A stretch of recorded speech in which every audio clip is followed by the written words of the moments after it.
خطبہ نمبر 80۔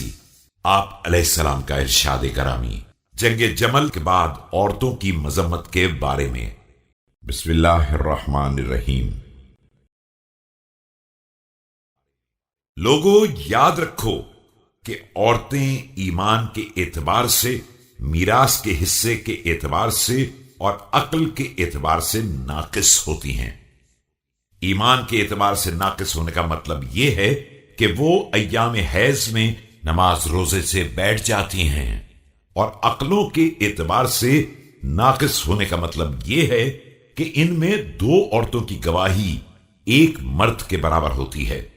حصے کی کمی یہ ہے کہ انہیں میراث میں حصہ مردوں کے آدھے حصے کے برابر ملتا ہے، لہذا تم بدترین عورتوں سے بچتے رہو اور بہترین عورتوں سے بھی ہوشیار رہو، اور خبردار نیک کام بھی ان کی اطاعت کی بنا پر انجام نہ دینا کہ انہیں برے کام کا حکم دینے کا خیال پیدا ہو جائے۔